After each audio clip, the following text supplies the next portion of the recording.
Hey everyone, welcome back to another episode of the Baseline Podcast. I'm Ben, that's Josh, and we are here alive and well. It is almost October. Next week's October, which is wild to think about, which means they've already had Halloween decorations out for about 4 weeks. But besides the point of Halloween being around the corner and holidays being around the corner, we've had a lot of interesting things happen with football and our Browns somehow being the worst team in football and yet somehow beating one of the better teams in football. I don't know how that happens. We're going to probably talk about it, but I will say is that it has been a great week. Just obviously I had a staff retreat this past weekend, which has been a great opportunity to get to know my staff and also be like on a basically on a the edge of a lake, which is the biggest lake in Hungary. It was beautiful. It was like 70 degrees. Awesome time. Got to be in like like a pool and everything. It was just a great time. But while I was there, I got to throw a football around with, which is funny when you're throwing a football like in a Hungarian place because they're all just kind of stare at you like, "What are you doing?" But then I realized there's some Hungarians on our staff that have cannons of arms. And yeah, but it's been a great time. But that's what I did this past weekend and this week. Josh, what have you been up to, and anything new that's shattering the world for you? Man, so everyone that's keeping tabs on my adventures as a homeowner, I've gotten a new trash can. If you guys been listening the last couple weeks, you know it got stolen from the end of my driveway. I got a replacement delivered to me this past Monday when they came for their last pickup over here. My current battle now is fighting the rain and now the sun to mow my lawn. I've had several opportunities this week to get it done, but it's either rained or now like it was pitch black before 8 p.m. yesterday, so I couldn't go out and knock it out then after I got off of a day shift overtime schedule I worked. So yeah, owning a home, Ben, is it's not for the faint of heart. I will just say that. But Everyone thinks it's so loving easy. loving it. Everyone thinks these millionaires it's so easy. I'm like, yeah, but they have people that do this stuff. Yeah, they have butlers, they got maids, they got wives or kids or something like that, and I'm over here trying to hold the fort down all on my own right now, and I will get it done, but it's just not in the timing that I would like. So I'm gonna have some pretty high grass here. It is funny though because I was thinking about it. It's the one thing I like wish I had was a yard, and we live in the concrete jungle, and and as I was at the retreat, I was like, man, this is so nice. Like I can breathe fresh air. And then I went back to the city, and it literally, I'm not kidding you, was like 10 degrees hotter. It is crazy. Like you don't realize until you leave the city for a little bit, like, huh, it's a lot different. And like maybe I don't want to have all this extra land. Like I don't mind, I guess, not worrying about that right now. But yeah, it is a fascinating thing, and Yeah. one day. Since you live in a concrete jungle and have a dog, how difficult is it to take potty breaks? So it's not that bad because she will go the like she'll go the thing with our dog is that she goes on the curbs. So like, when traffic's coming, she just decides to do it on the curb. Like for some reason that's like she needs to do it on the curb. But there are parks like nearby. If you want to walk and a little bit and go do that, you can. But yeah, most dogs get used to it, I think, in the concrete jungle and just kind of, hey, they gotta go, right? So Right. yeah, it is a weird thing that obviously growing up in the small town West Liberty. I mean, you've been to our house where I grew up. Like, there's at least a yard where you could take your dog out Hmm. and do stuff, but you don't have that here in the city. Right. Man, dude, I worked 5 days last week and I got to work six this week. So I haven't even gotten to see some of these big games that we're going to be That's talking about. true. I've been doing everything I can to maintain my knowledge of the statistics, the Sanity. highlights and matchups. Yeah, but wow. So college football this week, Ben, we talked about how it was an absolutely loaded slate, and I don't Yeah. think it disappointed anybody. We'll just go ahead and kick off with the noon matchup in that Big 12 that happened between Yeah. Texas Tech and Utah. Uh, I don't think I've ever seen a more lopsided box score than this one when I was checking, like, okay, Texas Tech is running away here. What's going on? And I find out that they had 14 penalties for 122 yards, while Utah only had two for 10. I also find out that, let's see, what was the other crazy stat that I saw? I mean, they had two turnovers of their own. Utah committed four, but it's just like, dang, man. Oh, at this point too, when I was checking, you, I think they only were averaging like 2 yards a carry. Texas Tech was. They ended up finishing with 173, average 4.7. So not as much of a reflection of the final box score, but I was just like, dang, man. And oh, and they did this with Baron Morton getting injured and leaving the game too, which And didn't see that coming Dampier either. not looking like Dampier at all. Yeah. Yeah, Dampier only had 162 yards, no touchdowns, two picks. He was contained on the ground for just 27 yards too, but Will Hammond came in relief from Morton, went 13 to 16 with 169 yards and two touchdowns of his own. Morton also was getting limited. He only had it was two picks, no touchdowns in that one too. So Texas Tech won in crazy fashion, I guess, to win by 24 and have all that go on. And you look ahead at their schedule, and it's like, okay, currently there's no ranked team on their schedule. The Big 12, I don't think this is the end for Utah by any means. Arizona State beat Baylor, so they're still very much in the race, and TCU is still undefeated. So the Big 12 race is absolutely Yeah. fascinating to me right now, just a third of the way through the year. It looks like Texas Tech's got the lead right now, but and could control their own destiny with how easy the Yeah. schedule is. But very encouraged by what I saw from Tech there, just being able to win in that fashion with all that going wrong. Yeah, I think it was a fascinating game because I think, we had even said leading up, I think last week that, we thought Dampier and that Utah, we would kind of believe, I mean, I picked Utah, I believe, in that game. Me too. And I think we just believed in Utah and the way that, that team historically has played well in big games. I just think Texas Tech is such a unique team. I said this last week, like in the week before, like they can run the ball if they want, but they're truly more of that air raid style. But I think they mix the run in well. And I think, look, in this day and age of college football, you don't need to be an amazing run team. You don't need to be an amazing pass team. You just have to be able to balance both and add when you need to add. And I think Texas Tech does that really well. And the fact that they can do that with a backup quarterback, that should scare some teams in the Big 12 because I think if you can do that with a backup quarterback coming in, that shows your system is well in place. And like you said, no ranked teams, I think, on the schedule. But I think we've learned anything about the Big 12 is the Big 12 is never a two-team race or a one-team race. It's a literally like a 5 or 6 team race until the end because you end up usually having like 6 teams with 2 losses in the Big 12, maybe 3, and they're fighting for those 2 spots in the championship game. So for me, I'm just interested to see how this finishes out. Yeah, and just to look ahead, so they got Houston next, who's 3-0. We'll Mhm. see how legit that is. Kansas is 3-1. We know the offense is good. Arizona State's on there. They're 3-1. They'll probably be ranked again at some point. Um, and then BYU, I missed BYU. They're in at number 25 this Yeah, week, so but that's I guess still, your yeah, one on the right edge. there. So yeah, we'll see what goes on in this conference. But moving along to what I think another shocker was and how they won the game is IU with the beatdown they put on Illinois. I think we both also went with the Illinois route over here. And just for starters, two rushing yards by Illinois. Fernando Mendoza Both had two Mendozas, incompletions. both Mendozas played Yeah. well. Fernando, the quarterback, only had two incompletions. So I think crazy right I there. think his brother had 3 incompletions as a backup, which is Yeah. wild. Uh, third downs, IU was 8 of 11. Illinois was 1 at 10. Uh, yeah, rushing, IU had 312 on the ground too. They sacked Luke Altmaier 7 times.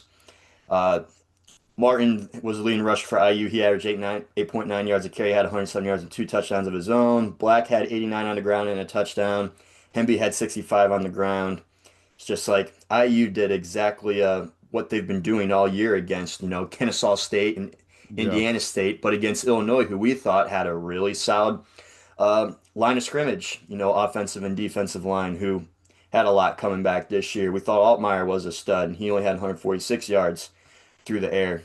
No picks to his credit, I guess, but man, dude, I it's crazy because I think if these two teams played again, and maybe I'm just a little delusional, I don't think we're seeing a score anywhere close to this, but just not a good day for Illinois, and it makes you wonder what Indiana could do to maybe some of these other teams in the Big Ten, like Nebraska or like Michigan or maybe Penn State. I don't know.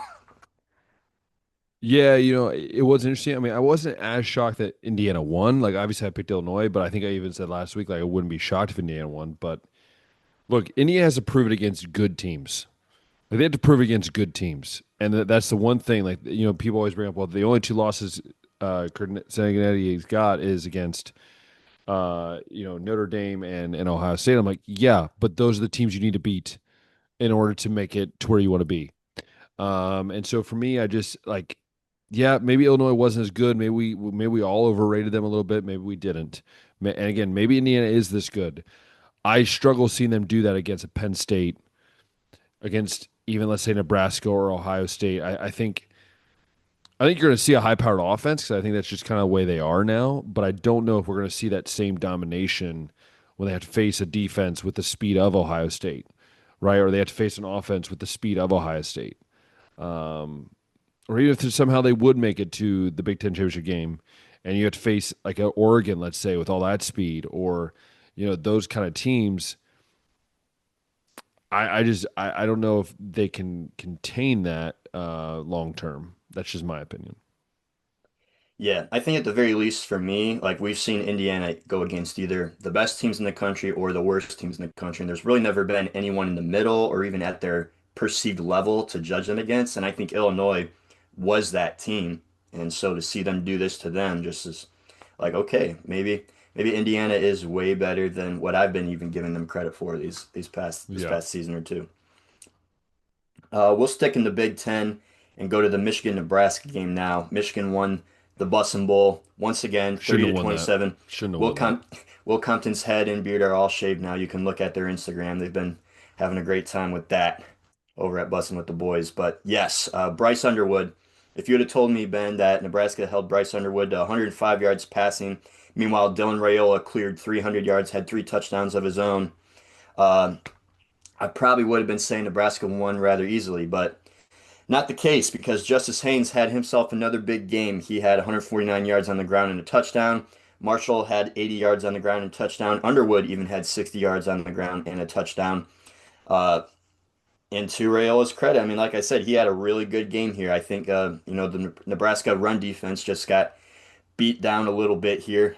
Even like the Nebraska run game also was simply non-existent. Again, we know Michigan loves to run the ball and they're really good at containing the run. They held Nebraska to 43 on the ground over here. So another solid win for the Wolverines as they improved to 3-1. But this also means now, Ben, that Nebraska's lost their last 28 games to ranked opponents, and Matt Rule is Phew. 2-23 against top 25 teams. And that's just the stat that I remember reading. And it was like, I'm going to pick Nebraska in this one because of what I think about Michigan and just the perceived ceiling that they have with Underwood not being able to like throw the football at will just yet. But that's a stat was just like, you know what? I'm an idiot. I should have not done this. That's going to make me feel stupid here for a little while. So far, I'm 0 for 3 in my picks, Ben.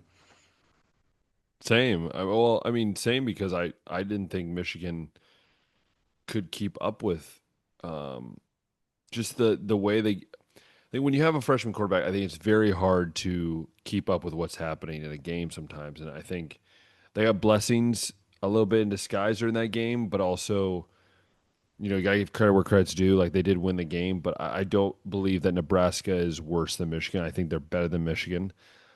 I still think Michigan's going to struggle this year, um, and we have to see if they'll ever bench Underwood or not. I mean, that's a true question. Yeah, I think right now I don't think they're going to because they've gotten through like the hardest part of their schedule up until the Ohio State game. So from here, I think you would be better off just letting Underwood stay in and get that experience because it's Yeah, probably not going to hurt you too much. But yeah, Nebraska is just like you got to figure out a way to like win against teams that are at your level. They just haven't been able to do that. Matt Rule hasn't been able to do that either. Moving on to, I think, the first game that we got both right, Oklahoma and Auburn. This was, a grit and grind fest. The Oklahoma defense really got after it, though. They held Auburn to 67 yards on the ground. Auburn came in as a top 10 rush offense, I believe. Uh, and they sacked Jackson Arnold. I think it was, I got to make sure I get this right. I think it was 11 times in this game he got sacked, which the Oklahoma defense is looking crazy, Ben. Just how I guess good they are. Like they've gone against teams like Michigan, they've gone against teams like Auburn. Now, um, 9 sacks, excuse me, not 11. But dang, man, we haven't seen Oklahoma ever win this way under Lincoln No. Riley. Uh, and I think you can go ahead and say, no, Oklahoma's not a team that you can bully. Like they've gone in here to teams that want to bully you. I think Auburn was top 10 rushing and stopping the run, and Oklahoma, they only had 32 yards on the ground here, but John Mateer is a tough kid. Like we've been saying, we saw him will his team to victory against Michigan. It seemed like similar performance right over here. I feel like, but yeah, Oklahoma is one of those teams that's like I don't think you can bully them anymore. No, I agree, but also would I'll would you like to share the news that we also heard that Sure, yeah, because I just as heard we're this as we were myself getting like record. as soon as we recorded. Yeah, And I will say it was kind of shocking to me because I tell Josh and Josh is like, "What?" That was kind of the response he I had. checked all the headlines like 15 minutes before we recorded, so And this so was this very headline recent. is that John Mateer is having surgery on his hand, which then I saw another post that basically said that he'll be out with about a month. So I think it's a slight surgery, and he'll be out for about a month, which that changed a lot of things for us. But when we talk about Heisman and stuff, but I think also for Oklahoma, this is a huge, I think, bummer in a sense of okay, now what do we do? We finally figured it out. Now we've got to rethink it through. I think that's what's going to be interesting. Yeah, looking ahead to Oklahoma's schedule, I mean it's the SEC, so there's no like weeks off. But thank goodness they got Kent State next. Then they got uh, Texas for the Red River Shootout, and then they got South Carolina on the road. Mm. Williams-Brice Stadium is one of the more underrated home Hmm. environments. And depending on if it does make it a full month, he also could miss their games against Ole Miss at home and at Tennessee. That Ooh. Tennessee game's November 1st. So, yeah, as far as can Oklahoma hang, I don't know who they got like in the quarterback room elsewhere, but I know running the football has been a struggle. So it's not like you got a run game that you can lean on if you're a new quarterback coming in here. That's something that Oklahoma has struggled with in these games against Auburn and Michigan, and even like week one, they didn't run the ball as well as they should have either. So yeah, losing John Mateer, very very big injury, and we'll see what that does Yeah. to Oklahoma's season here. Just getting into like a more tough games, but. We'll end it here. We got the Ole Miss game right too. They beat Tulane 45-10. Uh, to Ole Miss's credit, they held Retzloff to just 56 yards passing, and he ended up leaving this game. And their backup came in. Retzloff only had 51 yards on the ground. And on the other side, Trinidad Chambliss came in relief for Austin Simmons again and had Hmm. 300-yard game of his own, 2 touchdowns, no picks, and also rushed for 112 again. It's going to make for a exciting LSU matchup next week for the Rebels that we'll talk about later in the show. But just staying on this game, yeah, I'm liking Ole Miss the more that I see from them. Third down defense also they held a Tulane to 6 of 15. They converted 7 of 11 of their own. They also rushed for 241 on the ground here. Committed less penalties. So loving what I'm seeing from Ole Miss so far. That was one of the teams that I thought at the beginning of the year was going to be on the downward trend, losing guys like Jackson Dart and just building up to that window with guys in the transfer portal and losing so much. I didn't know how much was going to be left over or what they had coming up, but and then you throw in the Austin Simmons injury, you think Hmm. that's your starter, but Chambliss has looked really good. Maybe Oklahoma can get lucky and have a situation like this, but Ole Miss, man, they might have to stick with this kid, honestly. Yeah, I think Old Miss, you just got to figure out what works, right? Like if it's working now, why would you change it? Like if you're gonna upset a guy, like now I know now college days, you upset everyone, but dude, you got to take what's going to help you to win, and that's the biggest thing when you talk about college football. Yeah. Just scrolling through some of the other games of the week that we didn't get to talk about, but definitely worth mentioning. USC defeated Michigan State 45-31. Missouri defeated South Carolina 29-20. Uh, what was another one here? Miami. I think yeah, we did talk about the Miami Florida one I think last week too. And Miami wins 26-7 Holds DJ Lagway to 61 yards. I'm not even honestly sure if DJ Lagway is a good quarterback anymore. But one thing I am certain is one, Florida's wasting a really good defense, similar to how LSU wasted a really good offense with Jaden Daniels. But also, Miami's front seven, their offensive line is legit. I think it's the most battle tested so far this year, and you can make the case for Miami to be, I think, either the best team or the second best team in all college football right now. I don't think there's really much to dispute. Mm. Yeah, Miami is one of those teams that I'm just like, how? Like how did we get here again? Because Miami's just been so up and down and so Well, they inconsistent. just like LSU had a terrible defense last year that, Yeah. cost them an appearance even in their own conference championship game, but now it looks like it got fixed. Yeah, so I think if they can figure that problem out, I'll make it a little bit more welcoming. Um, I think it's going to be a great team. But at the end of the day, we just got to see what they do in these kind of times. I think is the biggest thing. Last thing I think worth mentioning, Clemson is continuing to sink, Ben. They came into this Syracuse game at home a 16.5 point favorite and lose 34 to 21. In the first game of the season that Cade Klubnik passes 300 yards, in the first game Randall actually rushes 100 yards. You get both of those in Mm. the same day. And Clemson is now 1-3, their worst start since 2004. And according to Dabo, everything's okay. Dabo, it's on We fire all right now. tired of winning. We're tired of losing. Why are we held to a different standard? Because you are above the standard. You're Clemson. You're held to a national championship standard because you've won two of them. Yeah. So the best thing to happen is that you just, I don't even know. I just, uh, It's one of those things where it's like we know who Clemson is. This is mostly the team that was last year. There's not any new kids or young yeah. players that need to figure it out or anything that you might got hidden gems on your bench. This is like who you are. There's not any figuring it out or like any guys that need to figure it out. I think this is honestly who they are. And man, what a letdown and disappointment. No, it is a disappointment. But times change, and I think we're hitting the time of change, for sure. So yeah, it's not easy. It's not something I think we all wish or we could do. I think it just I don't know, man. It's interesting to me because I look at college football and Josh, help me understand this. Do you feel like college football right now is to the point where there's not really a team that's sitting out, and especially look at Clemson, a team who had won what two championships in the Two last natties what in 3 years.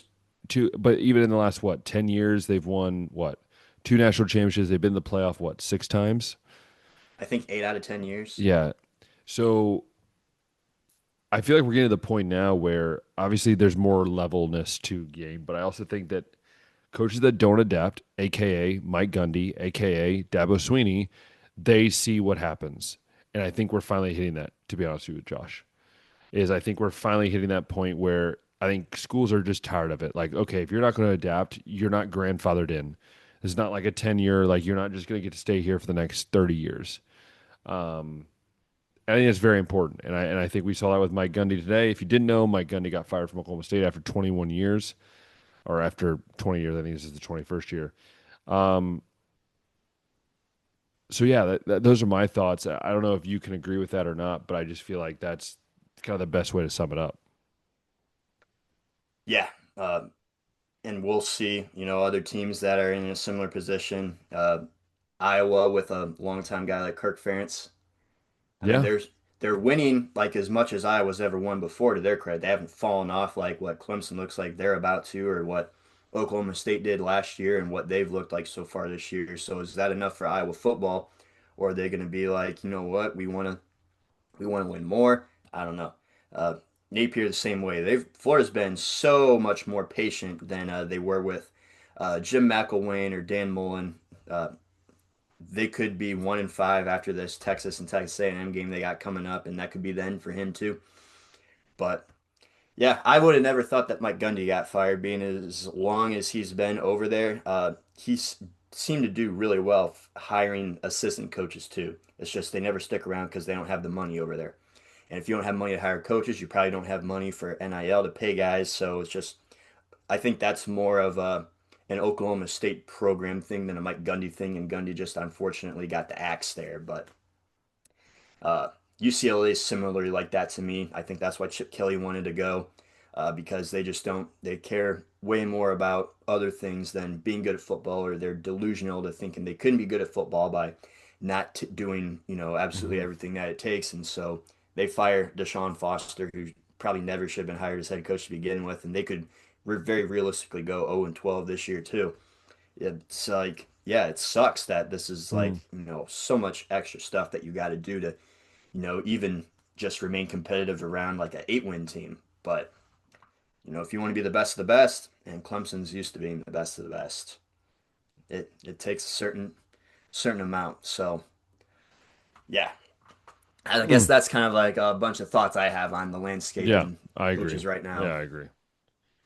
So without further ado, I think that means it's time to talk about our new updated power ranking and Heisman watch list. I Uh, apologize. I did not switch Josh's thing. It says Penn State for Ohio State, but it's fine. I saw that on the graphic Listen, and it's laughed and was like, I fine. got to text Ben. It's fine. We all knew what I was saying. We all got it. But We got the logo right. I don't think for mine, if I look where my list is, mine is going to actually, I'll just say this. There's only going to be one switch, but the top four will stay the same. So number five's changed, but top four will stay the same for me. All right, why don't you go ahead and read those off? Because I got one change in mind too. Okay, so number one, have Ohio State. You can't penalize a team for a bye. Number two, Penn State. Still think they're very good. Three, Miami. Again, those two I could swap and I wouldn't be upset about it. Four, I have Texas still because I was just like, how do you know, when you look at this team, they still, I believe, are a very solid team, other than, you know, stupid mistakes they make. But I think overall, they're still a very good team. Um, and I was trying to think of like, who do I put at number five? Because you really could put anyone. I think there's a lot of teams that could fit in here um, from every conference, Big 12 or whatever, or Big 10, ACC. I would love for it to be Clemson, but we all know that's not happening. Um, which gave me a chance. I think I'm going to just put Georgia there, and that's what I've kind of stuck with before this. I'm just going to put Georgia there. Again, I'll be interested to see. Actually, my buddy that I teach with, he's a huge Georgia fan. We actually have a bet. I should say we have a bet that's going on between my friend Henry, who's a Georgia fan, and myself, and that if Georgia and Ohio State play in the playoff and or later on in the playoff, then the winner will let the other one have to wear one of their jerseys to school. So if Hmm. obviously if Ohio State loses, I'd wear a jersey of Georgia, and then vice versa. But until then, um, yeah, let's just have those conversations and discuss it. So, um, yeah, All right. Before I read mine, I gotta ask a question on behalf of the audience. Since you literally said with Ohio State you can't penalize a team for being on a bye, why are you rewarding a team like Georgia for being on a bye? because I What just did they don't think do on I. their bye week? No, that's true, but also Georgia has been in my like five and six spot. I just don't think LSU is shown me enough, to be honest with you. So in a way, I am kind of rewarding, but in a way, I'm not, because I always said they're like at six, and I just think LSU to me has not shown themselves as a top five team. But whereas Georgia so far has won a really good win against Tennessee, a very good win against Tennessee. And so for me, if I'm looking at the recency, what do they call it? Recency bias, I guess. Recency bias. Um, I look what they're doing, and also what Tennessee is doing, right? Like Tennessee's playing really well. And I look at that kind of win. So that's where I'm at with that. I mean, again, there are probably other teams. I'm sure you're gonna have a different team at five than I do. And I could keep LSU there. I really could. I just struggling to look at LSU and go like, that's not a top five team right now. And that's just my opinion personally. I don't really think there's any like I think Oregon could go there. Um, Again, Oregon and Georgia were kind of right there for me. Oregon looked good this past week. I'm curious about their defense and sure we'll talk about that in the future. I mean, they haven't really Yeah, played anybody until this week coming up, but their defense scares me a little bit when the way that some of these other teams have kind of moved the ball at times on them. But yeah, so that's my reason, I guess. It's more the recency, like seeing what they've been able to do. got it. And I also don't think any team's been better than Ohio State right now. Like maybe you could say Miami, but even then, I don't know. Like I think still Ohio State. It's even better win I think than Tennessee. I think beating Texas is a really solid win. All right.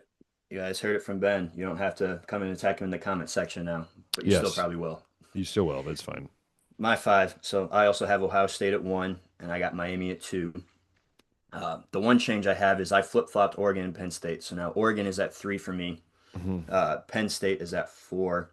Uh, when we get into the matchup for the games this week, I'll explain a little bit more why. But I think Oregon has looked slightly more impressive than Penn State against also some Power Five teams on their schedule, and Penn State hasn't played any yet.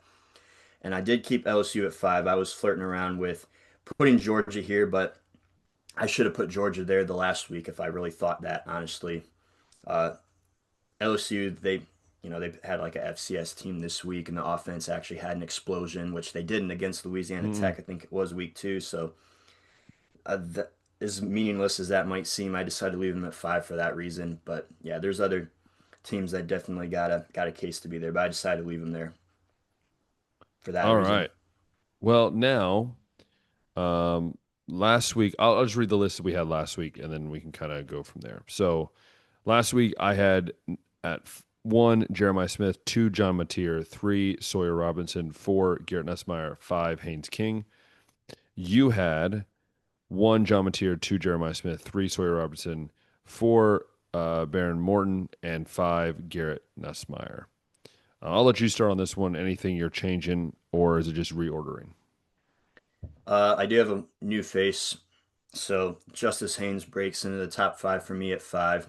He's third in the country in rushing yards, and I think he's tied for fifth in rushing touchdowns. He's done some good stuff against Oklahoma and Nebraska now. So you got, some solid competition there that you can rely on and say, I've run against, some of the better teams in the country. Number four, got Garrett Nussmeyer there. Did enough, I think, offensively to maintain that case there. But I was thinking about Dante Moore or somebody Mhm. like that. But yeah, Moore hasn't had the notable opponent yet either, but he will have that with Penn State this week. Sawyer Robertson stays at three, leads the nation in passing yards. Baylor's 2-2, and that sucks. They've lost to two good teams, in my opinion, but I'm not going to let the team success knock him out of the top five, but it is going to keep him from being one. Jeremiah Smith stays at two. I'm not going to knock him down for not playing this week. He's done, in those three games enough to keep him at two. We'll see, as the season goes on if that continues to be the case. And I got John Mateer at one because if the season were to end today after 4 weeks, I think he's my Heisman winner right now. Obviously, in the coming weeks, he's going to fall out because of this injury. But since I literally just heard this news right before we hit the record button, I didn't want to just throw somebody else in there for the sake of doing it. So after 4 weeks, John Mateer is my Heisman winner. But obviously, it's only a third of the way through the season, and that's going to change. But that's what I got right there for my top five. And Baron Morton falls out. I don't know how serious this injury is going to be. Didn't look all that impressive against Utah, and I don't know how serious of a discussion this is in Texas Tech. But saw a tweet asking uh, who you think will be starting from here on out. Will it be Will Hammond or Baron Morton? And I mean, Morton had I thought Heisman caliber numbers. I think it'd be crazy to bench him. I don't know if that's a really serious discussion or not, but that's why Baron Morton is out and why Justice Haynes is in.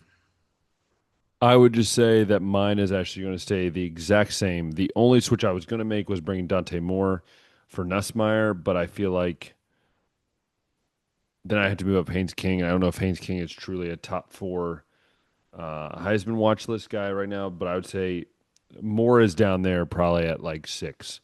But I'm going to keep the same. Again, I can't rip John Mateer yet, but he probably will be either coming off or going towards the bottom next week. Um, but yeah, that's my list there. Not too crazy. All right. So we'll go into the slate this week, and it's an absolutely loaded slate. Picking five teams was tough, but we'll go ahead and start off in Buckeye Country. Yes, sir. First off, Ohio State plays at a time that's not noon Eastern. That's exciting. No, not for me. Not for you. You like the noon Eastern kickoffs? Yeah, because I can actually watch it at a decent time and That's get to true. bed at a Yeah, decent I time. always forget that. Yeah, it affects the Buckeye fans out in the European region.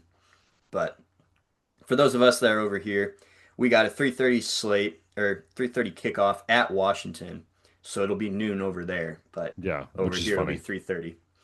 Uh, right now, this has been one of the more interesting spreads I think, and it's Ohio State minus 8.5. I'm not really sure why. It's a Washington scrambling QB. That's what it is. I guarantee it. scrambling QB. Because So they know how High State struggles with scrambling QBs. because Colorado State, they allowed 21 against them. Washington allowed 24 to Washington State. It's not exactly a bona fide defense, but yes, I'll go ahead and read off some of those scrambling quarterback statistics right there that they have given Ohio State problems in the past. So Damon Williams right now has 778 passing yards, 6 touchdowns, no picks, a 93.6 QBR. And then on the ground, he's got 220 yards and 2 touchdowns there through 3 games. So definitely a legit dual threat, one of the more sleeper quarterbacks in the Big Ten that people were saying to keep an eye on. And over on the other end, of course, you got Julian Sayin, who's had, you know, some solid games against Ohio, against Grambling. Not the prettiest performance against Yeah. Texas, but that is a good defense, and that was his first start ever. So quarterback matchup definitely you could argue leans Washington in this case, but though what I see from the Ohio State defense and their run game so far, I'm definitely taking Ohio State in this one. I was just wondering if you thought this was a close game in your book too, because at least from where I'm sitting, I can't see a matchup that favors Washington other than maybe No, that quarterback defense I for mean I them. think Ohio State has the talent to win this game handedly. I think it's going to end up being like a game where at the beginning, stresses out, our heart racing a little bit just because um, we don't see the outcome we're wanting to or however it might be. But I do believe I think at the end of the day, um, I'd say at the end of the day, I think Ohio State wins this game. I'm gonna say 35-17. That's what I'm gonna say. Ohio State wins. Struggles on. I think it's gonna be like a slugfest, like 14-14 for most of the first half, and that's when it starts stretching away. So that's what I'm gonna go with. Okay. I was going to go 35-20. Uh, And then on that note too, huge recruiting announcement. Angelo Smith, the brother of Yeah, Jeremiah, I believe, announced his safety, commitment to the Buckeyes. big safety, which will be fun. Yeah. See him on the defense side of the ball. Uh, Another big one here that we'll talk about in the Big Ten, Oregon, Penn State. Right now, Penn State is the home team. This is going to be the whiteout game, I believe, 7:30 evening kickoff. Ooh. Again, props to the Big Ten for letting this be a night game. Uh, Oh, for me, yeah, you will. It'll be a very early morning for you or a very late night, however you want to play that that out is then. true. But looking over here, I'm just like, man, neither team has really played anybody of note yet. Although Oregon has played Oregon State and Oklahoma State, Power Four level competition, I Hmm. guess. Uh, and in those games, Dante Moore has looked like a stud. And in the Villanova and all the other games that Penn State's played, Drew Aller has looked less than impressive. It's actually made people wonder if uh, they should have held on to Bo Prabula, but that's another discussion for another day, maybe later in the season. Bo's looked really good at Missouri so far, though. The one matchup that concerns me about this one is Oregon is top 10 in third down conversions, I believe, and top 20 in third down conversions allowed as a defense. But Penn State, meanwhile, they rank 76th in third down conversion percentage on offense and 54th in third down conversion percentage on defense. Now, Oregon, you might say, well, that's exactly what they should do against bad teams. You can't read too much into that. But the only reason I'm reading into it is because Penn State has not been able to do that against their much lesser competition. And so it's like, okay, maybe uh, Oregon, they're only doing that because they're playing lesser than teams. But why can't Penn State do it against lesser than teams? And how are Yeah. they going to do it against a team like Oregon? So for that reason, I'm actually going to go ahead and take Oregon here. I'll wait to say my score prediction here until you say thoughts on this game, any matchup that concerns or intrigues you. I mean, I do love the running backs at Penn State. Heck, they even have a freshman running back who's a freak as well. Um, but I like you said about Drew Allen, that's something that sticks out to me, Josh, is like I just he just doesn't look good at times. And I just go like he's got to show something. But for me, I think the real big, matchup in this game is going to be can as I said earlier, can Oregon's defense slow down Penn State enough to where then you allow your explosive offense to get going on the field, which is I think, Knowles has lost to Oregon once. Um, and then obviously we beat him in the Rose Bowl, but it's also like, hmm, how do they watch the High State game? Do they figure out how to beat him? I don't know. But I do think Oregon is going to come out on top of this. I just don't think Franklin's got what it takes again to win the games that he probably should, or at least a game that should be a challenge that he could at least compete in. I think it's going to be. I'm going to go 38-31, Oregon. Yeah, just to speak to the quarterback matchup first, Dante Moore's got 962 yards so far. He's completed about 75% of his passes, 11 touchdowns to one pick. Also has gotten 87 yards on the ground, so he's been able to run when he's needed to. Then over on the other end, you got Penn State, Drew Aller, just 626 yards, completed 65% of his passes, four touchdowns, one pick. Obviously, want to see a little bit more right there, especially since his QBR is 38.8, which ranks 106th in the country. Way undesirable number there. But the running game has been good. Katron Allen has 273 yards. He's averaged 8 yards a carry. Got three touchdowns on the ground. Nick Singleton, 179 yards on the ground and five touchdowns also. So it's definitely going to be some weapons that Oregon's defense is going to want to keep an eye on. But Oregon's got, Mateo Uyunglele on that defense too. That I'm sure is licking his chops and going to Sorry, be people. excited for this one to get some Need some hits water. on I Drew out. Oh, you need some water? was dying of thirst. Anyways, continue. Sorry, I Yeah. interrupted you. I was saying, the one guy on the defensive side, Mateo Uyunglele, I'm sure he's going to be licking his chops in this one for the opportunity to get after, those running backs and that quarterback over there. He's got Yeah. three sacks so far. So I'm leaning Oregon over here, and I'm going to go ahead and give them a 31-24. Yeah. Uh, in a game against a team that's better than them, and I think right now Oregon is the better team, even though And Penn plus, I just State want them is to beat ranked higher. Knowles. You want Plus, I Knowles just I just to want lose? Knowles to lose. Yeah. What a Uh, jerk. the fact that Penn State is the favorite and they're ranked higher right now, I think this is going to be a game that you're going to be looking at. If you're a Penn State fan saying we're better than them, we should win, by James Franklin's Yeah. track Right. record. Uh But huh. I think Oregon's the better team right now, Oh, honestly. I agree. I've watched Oregon. I think they're better than Penn State right now. Yeah. So this would just go along with the narrative that James Franklin can't beat a team that's better than him. But we'll see. That's going to be a fun night game to watch. There's going to be another really good night game going on at the same exact time over on ABC at Georgia at Sanford Stadium. They're hosting the Alabama Crimson Tide. And I think a lot of people ruled out Alabama after that week one beatdown that Florida State put on, but they've been getting better as the weeks have gone by. Yeah. But also, we know Georgia now has a pass game. Gunnar Stockton threw over 300 yards against Tennessee. Uh, Still concerned about the receivers though. Like they have Humphreys, but I'm still concerned outside of him. There's a little bit.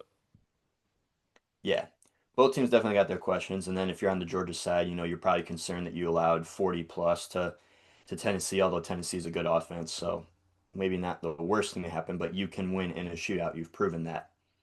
Uh, yeah, this is one that both teams are coming off of a bye this week too, so they got to rest up for this one. Uh, I'm leaning Georgia in this one. I don't think it'll be as maybe widespread as maybe some people are thinking, but yeah, thoughts on this one, Ben. Well, my teaching buddy who literally his classroom's right next to mine is obviously he's from Georgia. He grew up in, born in Hawaii, grew up in Oklahoma, was an Oklahoma fan. Then when he moved to Georgia to go to school at Georgia, he was in the marching band at Georgia. He's a Georgia diehard. Again, the bet I told you about earlier. Um, for him, I would say that I hope, I think Georgia's going to win this game. Look, my thing is this: I think Georgia still needs to figure out their run game a little bit, which is weird to say that Georgia needs to figure out their run game because I feel like that's just a normality Yeah. for Georgia. But also their defense does worry me. This is not the defense from like 3 years ago. This is not that defense. And to be honest, I looked around the SEC and realized that like some of the best defenses are in like the Big Ten, Big 12, like not necessarily in the SEC at this time. But I think I look at this game, I kind of been playing it back and forth. But I think Georgia's just made a statement with the Tennessee, the way they came back and won that game. And I think they're here to make another statement. And I think it's the time for the baton truly to be turned over. And I think that Georgia is the legit team, I think, in the SEC now, more than Alabama. And so I'm going to go with 20-13 Georgia. Yeah, I guess one, couple points to give to both teams here. Kalen DeBoer has been able to win big games, Hmm. even at Washington, even like all throughout his coaching career. He's been able to beat teams better than him. And I mean, we were ready to crown him as like the next Nick Saban, gonna go on Hmm. another 20-year run after he beat Georgia that year one, only to find out that he can't handle some of those on-ranked games, unfortunately. Yeah. But they can get up and win big games. They also got, to your point about the run game, Jam Miller is going to make his first appearance this weekend. Something that all signs are pointing to. That's going to be a huge get for them. Uh, Missing Justice Haynes, who transferred over to Michigan, has really hurt them, I think. And then Miller being hurt, the run game just hasn't been the same. Hmm. But they are going to get Jam back. Uh, and then on the Georgia side, it's like we saw Florida State gash them in the run game. Can Georgia do that? Because their run game hasn't been, it's been better than it was last year when they only ranked like 105th in rush yards per game or Yeah. yards per carry or whatever it was. But they got three guys that have been run, three or four guys that they've been splitting carries with so far. Uh, so can they take advantage of maybe that perceived weakness? Can Alabama get a boost from getting Jam back? But yeah, I really was encouraged by what I saw from the Georgia pass game because historically Georgia's had the run game and the offensive line. Yeah. Uh, the pass game though hasn't always been a strong suit, and some of that you could say is receivers or just quarterbacks that they've gotten over there. Hmm. But yeah, Yeah. really encouraged by what I saw from Gunnar Stockton in that game, and I'm going to go ahead and take Georgia in this one. Uh, both of these teams seem to score a lot of points whenever they play each other. So Mm. while I don't think either offense is necessarily explosive, I think this could push towards the 40s. We'll go 42 to 39 Georgia in this one. Ooh, I like it. I like it a lot. I like it a lot. And I believe there was just one last topic that you wanted to talk about, Josh. Well, I still got a game. Oh yeah, we do have a game. I just know We on got my the list. LSU Ole Miss matchup. That's Yes, the last one to discuss today. And which I mean, I'm. I'm looking Yeah. all around for any reason to pick Ole Miss after what I saw against the Tulane game, and they actually are the favorite right now at home, minus 1.5 for 3:30 kickoff. But yeah, uh, just what I've seen from LSU's offense, it's obviously been concerning. It's come out that Garrett Nussmeier maybe hasn't been fully healthy this year either, and that could explain some things, but it also could be a cope. We'll find out. Yeah. But yeah, what I saw from Trinidad in that Tulane game and what I've seen when he's come in for Simmons before, it's been encouraging, but this is also like his first real big game. You got a big home matchup against the Tigers coming in, and I mean Blake Baker and that defense, they could do plenty to confuse and make it difficult for a quarterback with little experience. Is that something that's going to be enough? Is the Ole Miss defense going to be up for the challenge of handling Nussmeier, which, I mean, most teams have handled Nussmeier so far, Yeah. but Ole Miss is also, I'll just read off some of the numbers. They've allowed 23 to Kentucky. They allowed 35 to Arkansas. I think that Arkansas offense could be legit, though. Uh, but then just the way they contained Retzloff and Tulane, it's something that's encouraging there. But I don't know. I feel like LSU is the more established team right now, but Ole Miss could win this game, and it wouldn't shock me. I think I'm actually going to go ahead and pick Ole Miss though. Just go against my gut feeling right now that LSU's defense is not stoppable enough to hold this, and I'm going to go ahead and say that the Rebels uh, announce to the world that they're here, that they show that LSU. You can't read too much in that Clemson game anymore. It actually is like the fact that they only beat Clemson by that much. It kind of makes you go, "What the heck?" Honestly. Hmm. So I know I got LSU in my top five right now, and if they win this game, they more than prove that they belong there for me. But I think I'm going to go ahead and pick Ole Miss here. I've been looking for every single excuse, and just the results that I saw this weekend, I think I'm ready to go ahead and say that the Rebels are a team that can take advantage of some of those weaknesses from LSU. Yeah, I really do like Old Miss in this game. Like I've said, I don't like the way LSU's been playing. I think Nussmeier hasn't been great. Hasn't been at least what we've expected him to be. And I think it's going to be an Ole Miss team that is hungry and that wants to prove something, and they want to prove that they can compete at the top of the SEC. And I'm going to go Ole Miss. I'm going to say 31, and I'm going to say um, 31 to, I'm going to go 27. That's what we're going to go with. All right. I was gonna go 29-23. There you go. Yeah. Uh, I guess the two schools of thought for this one is, LSU with the strong defense comes in and makes an inexperienced quarterback look stupid and they continue to win, like they Yeah. have all year that way, or you're on the side that's like, no, the Ole Miss offense is actually good enough that they're going to take advantage here. The defense will do just enough to make Nussmeier's life, tough because it's not like they've been all that impressive offensively either. So Nussmeier could just play like he has all year and that could just not be Hmm. enough. No, yeah, I But agree. yeah, either way, the result wouldn't shock me, but I think I am starting to believe in Ole Miss. Yeah, I agree 100%. Yeah. So let's see. Before we go into the baseball side of things, I think we got to talk about that Cleveland Browns game first.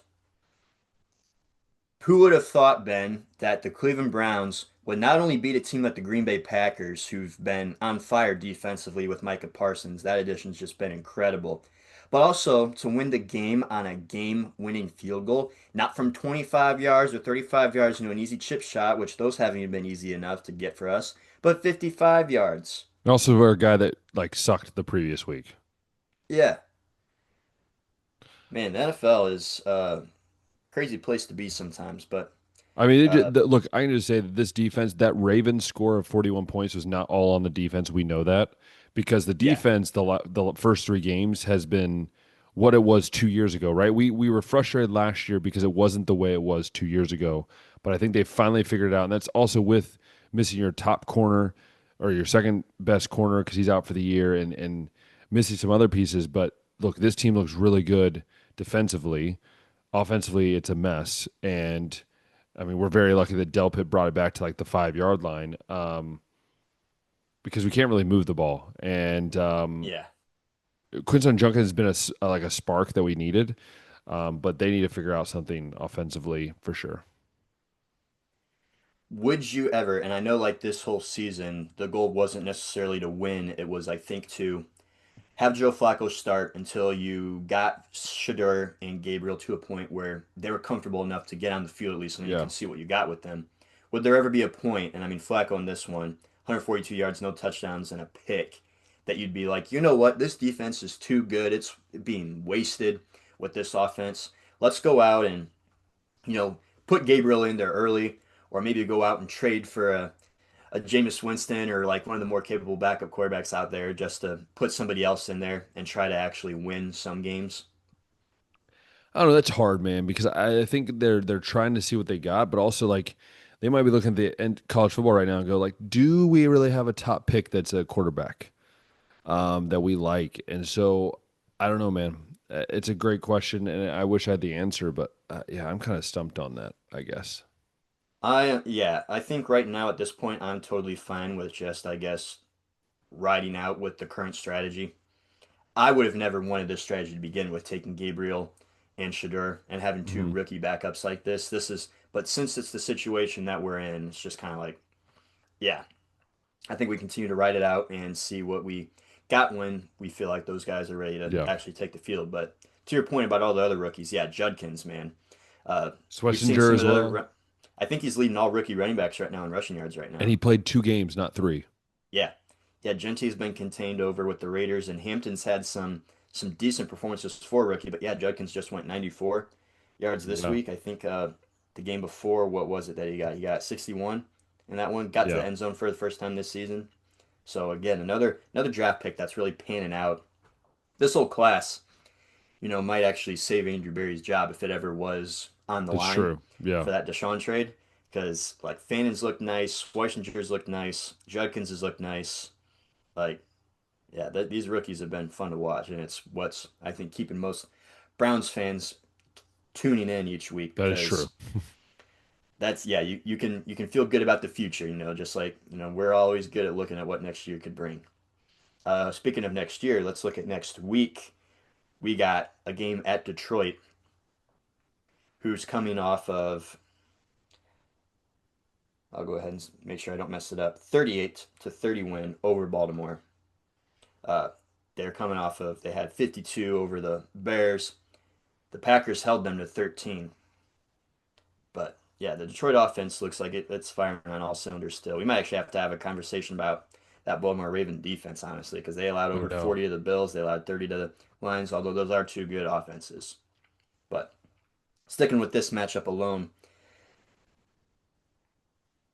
I know it's going to be easier to pick the Browns every now and then, or you got to pick them to win now and then, because I don't think it was ever going to be bad enough to go 0-17. But after the Green Bay win, I'm like, could the defense, we saw what the Packers defense did to them. Could we find ourselves in maybe a similar situation where, you know, it could come down to a kick?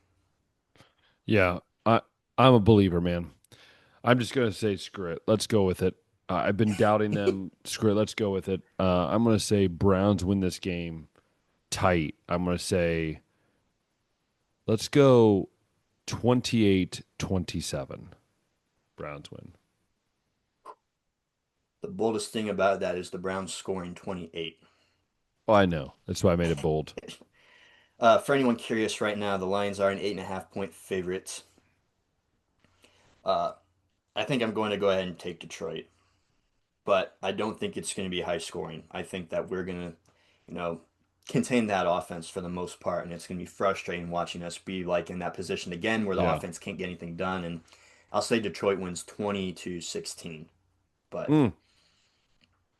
yeah, there's gonna be some of those games where it's just like, dang man, if only we had an offense, if only we had a quarterback, and this is gonna be one of those, I think. Speaking of Detroit, The Detroit fan base, the sports fan base needs this win right now because right now the Tigers are choking away everything that they have worked for all year long with the 15 and a half game lead they had on the Central Division at All-Star break, I think it was, to now they might not even make the playoffs, Ben. It yeah. depends on how a lot of other things shake up out here. But I'll go ahead and tell you guys the current standings as it stands right now on Tuesday, September 23rd. The regular season ends Sunday, so this episode will probably come out Friday or Saturday, and it might all be determined by then. But the standings shake out to Detroit 85 and 71 in the lead, Cleveland 84 and 72. As Mm. far as the wild card standings go, right now Cleveland has the third place spot locked up. They are tied with Houston, but remember we got the tiebreaker over Houston, so that's nice. The hot streak that the Mariners have gone on has been incredible to watch too. That's also been a big boost to us, obviously, because that means that Houston has to be in at a wild card spot, and we got the tiebreaker over them. I don't think we got the tiebreaker over Seattle. But Seattle's got a 3 game lead right now in that division. So it could shake out to Cleveland, Detroit, Houston, racing here to the end. But also Boston hasn't clinched anything yet either. They're second in the wild card standings right now, and they are at 85 and 71. So they're only a half game up ahead of us right now, I think is the case. That's Oh, wild. Boston's got a full game. Yeah. Boston's got a full game, my bad. But Yeah, this whole American League situation right here, the fact that we are into the final week and the only team that has clinched a playoff spot is the Toronto Blue Jays is just It's absolutely wild. insane to me. Like the Yankees haven't clinched, Boston hasn't clinched, Detroit hasn't clinched, Cleveland hasn't clinched, Seattle hasn't clinched, Houston hasn't clinched, and mathematically, I guess Kansas City and Texas haven't been eliminated yet either, but they're probably not going to make it, being Kansas City 7 games out of the division and Texas 8 games out of their division. But yeah, I guess Ben, you're an Ohio native, Cincinnati Reds fan, so Yeah. closer to the Cleveland fan base than most. What has been, I guess, your observation of this run that they've gone on? I, All I season it's long, it's been terrible offense, and even in this run, the offense has been so bad. But the starting pitching, which already was pretty solid, has taken like it up another gear almost that I didn't think was well, it's the same possible with with the rookies like Reds. Parker Yeah. Messick. Like the Reds have also done that too, and we'll talk about them. But I think with the Guardians, it's just like, to me, the most impressive thing is the fact that they've been able to do this, and it's almost like they're almost like a vulture. They sense that Detroit was struggling. It's like that's the moment they decide to attack, and like they're playing really, really well. I think the only thing you're concerned about is if you're a Guardians fan is like the depth we have in the pitching. Is it there? And can we get some hits going? Because I look at even the Reds. Like I know they have depth, so if things happen, we have guys to kind of fill it in. That's just the question about you know that side of things. But again, I think at the end of the day, I think the Guardians are in a great position. I think they just got to take care of business, just like the Reds do. Look, you take care of it. If you win out of these 6 games, you win 5 out of 6, 4 out of 6. I think you're in a good spot. Yeah, Slade Ciccone, Joey Cantillo, Parker Messick, Gavin Williams have been on fire that starting rotation. We got a home series against Detroit and a home series against the Rangers to end things. Detroit, they got that series with Cleveland, and then they got to end the year at Boston. So, like, the American League is very interesting right now. All those teams Yeah, in contention, who would have thought that's who you got to face at the end of the year? But yeah, just to the Cleveland point again, I mean, Detroit had a similar story last year where it looked all but, in rebuild mode. They traded Jack Flaherty to the Dodgers. They sold at the deadline. They were well under 500 and they heated up back their way to get to a wild card spot. And we sold at the deadline too. We got rid of Carlos Santana, thank goodness, but we also got rid of Shane Bieber, former Cy Young winner. That was going to be, one of our studs that we were counting on to maybe help lead a comeback hmm into playoff contention. Uh, we lose Clase and Ortiz because of the gambling stuff.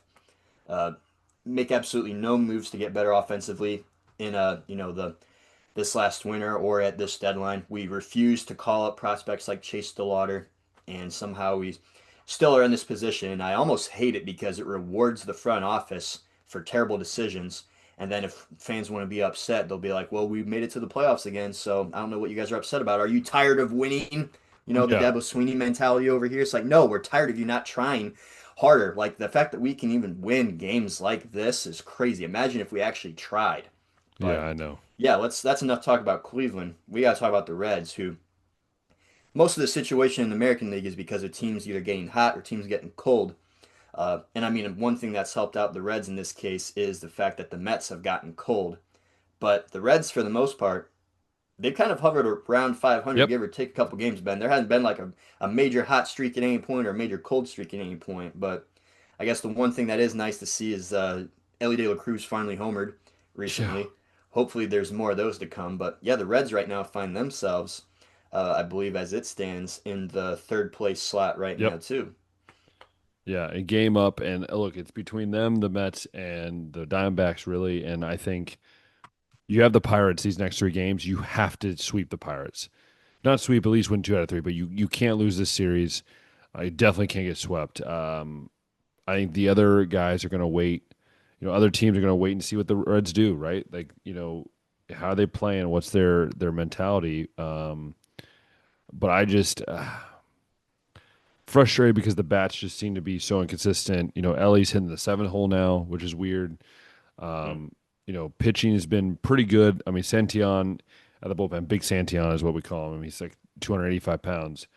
Um, he's pitched like I think it is almost near 70 games this year. Um, so yeah, I think it's going to be It's gonna be interesting. That's for sure. And I'm excited and I hope they make it. If not, it's not a big deal for me. But if they do, that would be absolutely awesome and make it a little run. Yes, so they do have the Pirates, and then they got the Brewers, which you might say that's going to be tough, but the Brewers got the division clinched. They probably are going to have that one seed clinched maybe by Hmm. then. But on the Brewers side, is the pursuit of 100 wins important to you? Is it important to eliminate the Reds, a division opponent that, you don't want to see in the playoffs? Would you rather see them? Would you rather see the Mets? I don't know. But yeah, that's who the Reds got to finish the year with. The Mets on this major collapse, they got to go against the Cubs, and then they got to go against the Marlins. And then the Diamondbacks, who also sold a ton at the deadline, and who would have thought it's mostly because of how bad the National League wildcard teams have been, honestly, because they're 79 and 77. They got a series with the Dodgers and they got a series with the Padres, so two really hard series right there. It's not looking good from the Diamondbacks side of things, but Yeah. yeah, that Reds Mets finish is going to be close. Yeah, I agree. It's gonna be something else. But dude, I love October baseball, man. End of September, October baseball. We got football going on, Josh. We've got every sport. I think basketball's about to start up. Josh, isn't this like this? We talk about this every year. This is like our favorite time of the year, man. From Yeah, October you usually have hockey, basketball, football, and baseball happening in the same month. yeah, I'm excited. I know many people are as well, just to see what's happening over these next few weeks. Hopefully, the Reds and Guardians are in the playoffs, so we're both not depressed, but we're only depressed after round one when they both lose. Um, but, anyways, I hope you guys have enjoyed this episode. I know it's a little longer of an episode, but man, we had so much to talk about. We had to kind of fit everything in. So, again, thank you guys so much. If you love watching on YouTube, click that thumbs up button, subscribe button, hit that notification bell. And if you love listening on Apple Podcasts or Spotify, I know you can comment now.